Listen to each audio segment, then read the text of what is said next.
Hello दोस्तों, आज मैं आप सभी के सामने आप सभी का हार्दिक अभिनंदन करता हूं इस अपने YouTube चैनल में। दोस्तों, अपनी मंजिल को भुलाकर जिया तो क्या जिया, है दम तुझ में तो उसे पाकर दिखा। अपनी मंजिल को भुलाकर जिया तो क्या जिया, है दम तुझ में तो उसे पाकर दिखा। और लिख दे खून से अपनी कामयाबी की कहानी, और बोल उस किस्मत को, है दम तुझ में तो उसे मिटा कर दिखा। दोस्तों, आज मैं आप सभी को नंबर सिस्टम के बारे में बता रहा हूं कि नंबर सिस्टम के अंतर्गत हम किन किन संख्याओं को देखते हैं। तो फर्स्ट नंबर में मैं आपको बताने जा रहा हूं कि ये नेचुरल नंबर। फर्स्ट नंबर में क्या बता रहा हूं? Natural number. नेचुरल नंबर आखिर क्या होता है, हम किसे नेचुरल नंबर कहेंगे? तो नेचुरल नंबर मतलब हिंदी में इसको बोला जाए तो प्राकृतिक संख्या होती है। वे संख्याएं जिन्हें हम गिन सकते हैं, जिनकी गणना की जा सकती है, उन्हें नेचुरल नंबर कहा जाता है। उदाहरण के लिए यदि हम देखें तो 1, 2, 3, 4 इस तरीके से जितने भी आपको नंबर दिखाई देते हैं या फिर जितने नंबर आप जानते हैं उन्हें हम नेचुरल नंबर कहेंगे। ये अनंत तक जा सकते हैं। और इसी से संबंधित सीटेट 2011 में इसी नंबर से संबंधित एक क्वेश्चन आया था कि हिंदू अरबिक संख्या के औसत निकालिए। 1 से लेकर 50 संख्याओं का हिंदू अरेबिक संख्याओं का औसत निकालना है। तो इस संख्या को हिंदू अरेबिक संख्या भी कहा जाता है। तो आपको समझ में आ गया होगा कि नेचुरल नंबर क्या होता है। अब नेक्स्ट देखते हैं कि होल नंबर की परिभाषा क्या होती है। होल नंबर, कौन सा नंबर? Whole number.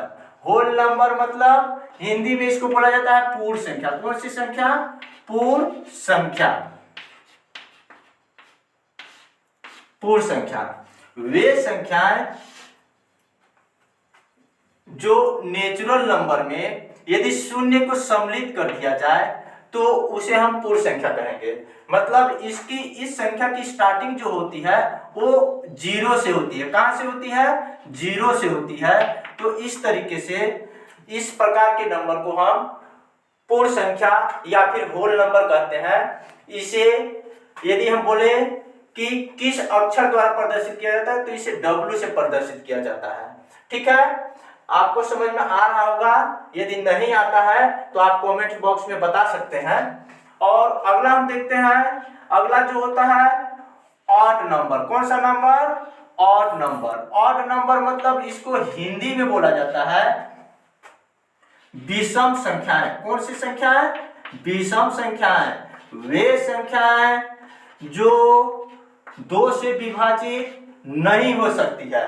मतलब which is not divisible by 2, there are odd number। ठीक है, मतलब वे सभी संख्याएं जो 2 से विभाजित नहीं हो सकती हैं उन्हें ऑड नंबर कहा जाता है। इस प्रकार के कौन कौन से नंबर हैं? 1, 3, 5, 7, 9, 11। इस प्रकार की सभी जो संख्याएं हैं ये कौन सी संख्या? ऑड नंबर के अंतर्गत आती हैं। अगला हम देखते हैं तो अगला हमारे पास इवन नंबर आएगा। कौन सा नंबर आ जाएगा? Even number. Even number Hindi में इसको बोला जाता है सम संख्या। कौन सी संख्या? सम संख्या। सम संख्या मतलब वे संख्याएं जो 2 से पूरी तरह विभाजित हो जाती हैं उन्हें हम इवन नंबर कहते हैं। जैसे एग्जाम्पल के तौर पे देखें तो एग्जाम्पल के तौर पे हो जाएगा क्या? 2 हो जाएगा, 4, 6, 8, 10 so on। ठीक है, अगला देखा जाए तो प्राइम नंबर। कौन से number? Prime number. Prime number मतलब हिंदी में इसे बोला जाता है अभाज्य संख्या। कौन सी संख्या? अभाज्य संख्या। अब अभाज्य संख्या वे संख्याएं जिसका गुणनखंड दो,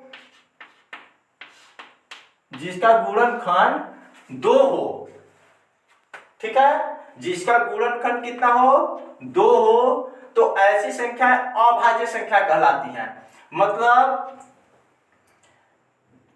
देखा जाए जैसे 5, एग्जाम्पल के तौर पे क्या 5 का यदि हम देखें कि एक कौन कौन से नंबर से डिवाइड हो सकती है, तो एक तो 1 है या फिर एक 5 है, तो इसके कितने गुणनखंड हो गए, 2, कितने, 2 गुणनखंड। अब इसी प्रकार से देखते हैं 11 भी आप या तो 1 से डिवाइड हो सकता है या फिर एक पॉइंट से डिवाइड हो सकता है, और इसी प्रकार 13, तो 13 हो जाएगा 1 से डिवाइड और 13 से डिवाइड हो जाएगा। आगे और देखा जाए जैसे मान लेते हैं 2, क्या 2 भी एक 1 से ही डिवाइड हो सकता है और 2 से ही डिवाइड हो सकता है। तो इस प्रकार से इन सभी संख्याओं को प्राइम नंबर कहा जाता है।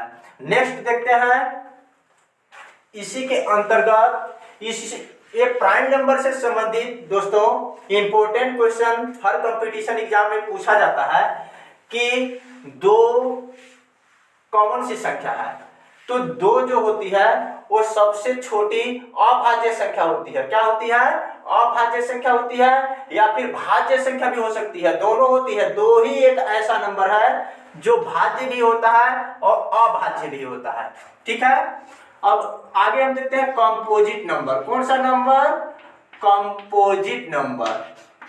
कंपोजिट नंबर मतलब हिंदी में इसे बोला जाता है भाज्य संख्याएं। कौन सी संख्याएं, भाज्य संख्याएं। भाज्य संख्याएं, भाज्य संख्या मतलब किन्हें कहेंगे, तो वे संख्याएं जिनका गुणनखंड 2 या 2 से अधिक हो, मतलब 2 से अधिक होनी चाहिए। कितना होना चाहिए, 2 से अधिक होना चाहिए। फैक्टोरिजन मतलब 2 मोर देन कम factorisation, they're called are composite number.